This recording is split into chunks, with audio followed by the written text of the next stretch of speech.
आज एनआईए की कोर्ट ने मालेगांव बम धमाके के 7 आरोपियों को बरी कर दिया। कहा कि एनआईए एविडेंस नहीं ला सकी, एविडेंस प्रूव नहीं कर सका प्रोसिक्यूशन, इस बुनियाद के ऊपर उनको बरी कर दिया। मालेगांव ही बम धमाका जब वहां पे 6 नमाजी जो नमाज पढ़ने जा रहे थे उनकी डेथ हो गई। 100 से ज्यादा लोग इंजर्ड हो गए हैं वहां पर। क्या बम आसमान से गिरा था? कहां से आया था? अब वहां बताया जा रहा था कि जो मोटरसाइकिल यूज हुई वो उस बम ब्लास्ट की जो मुख्य आरोपी साध्वी प्रज्ञा सिंह ठाकुर उनका नाम था, जो मुख्य आरोपी में वो मोटरसाइकिल उनके नाम पर थी। उनको आज बरी कर दिया गया। अभी ही कुछ सवाल है जो महाराष्ट्र सरकार को देने होंगे। कुछ दिन पहले 12 आरोपियों को जो मुंबई ट्रेन धमाके के अंदर 18 साल से जेल में बंद थे, वो बेगुनाह बेकसूर थे, उनको हाई कोर्ट ने बरी कर दिया था, एक्विट कर दिया था। उनके खिलाफ जो 670 पन्ने का जजमेंट था मुंबई हाई कोर्ट का, उसको महाराष्ट्र की सरकार ने एकदम फुर्ती से चैलेंज कर दिया।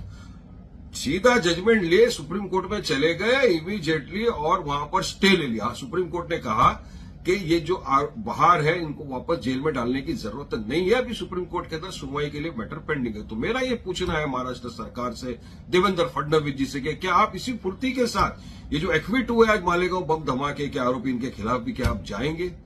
जाना चाहिए आपको इमीडिएटली। इसी केस के अंदर जो प्रोसिक्यूटर थी रोहिणी सेलियन मैडम, उनका बयान है, उन्होंने कहा था कि मुझे एनआईए ने कहा था कि इस मैटर में आप सो जाइए, इसकी छानबीन कौन करेगा?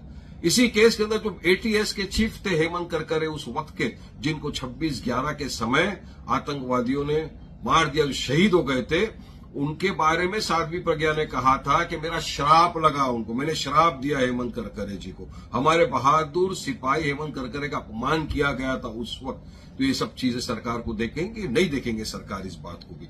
अब अकाउंटेबिलिटी किस पे फिक्स करेंगे? ये जो 6 लोगों की जानें चले गई, 100 से ज्यादा लोग इंजर्ड हो चुके, ये कहां से है? ये क्या जमीन से बम निकला था, आसमान से बम गिरा था? इसकी पूरी जांच पड़ताल होनी चाहिए, इंक्वायरी होनी चाहिए। महाराष्ट्र सरकार को इमीडिएटली अपील फाइल करना चाहिए और इनको फिर से सलाखों के पीछे डालना चाहिए। अब मेरा सवाल महाराष्ट्र के उन सेक्युलर नेताओं से भी है जो जब 12 लोगों को बाइज्जत बरी कर दिया था, जो बेचारे 18 साल से बेगुनाह बेकसूर जेलों में बंद थे, जब उनको कोर्ट ने छोड़ा तो इनके नेता, ये सेक्युलर नेताओं ने आके कहा कि इनकी इमीडिएटली बेल कैंसिल करो, प्रोसिक्यूशन के खिलाफ करना चाहिए, एटीएस के खिलाफ ये करो। कैसे छूट गए? इनको इमीडिएट जेल में डालो। क्या अब भी वो इस तरह की मांग करेंगे? क्या एटीएस के खिलाफ, क्या एनआईए के खिलाफ जांच हो इसकी मांग करेंगे? नहीं करेंगे। हम तो कर रहे हैं, इनका भी फर्ज बनता है करें ना। अब देखना पड़ेगा सेक्युलरिज्म का बेनकाब कैसा बेनकाब होता है सबके सामने चेहरा। तो हम तो यही चाहेंगे कि जो एक्विटल हुआ है इसके खिलाफ महाराष्ट्र की सरकार फौरी तौर से अपील फाइल करे और इनके खिलाफ सख्त कार्रवाई की जाए, ताकि ये जो बाहर है किस बुनियाद पे है ये सबको पता होना चाहिए, अकाउंटेबिलिटी फिक्स होना चाहिए। ये हमारी अभी फिलहाल सरकार से मांग है।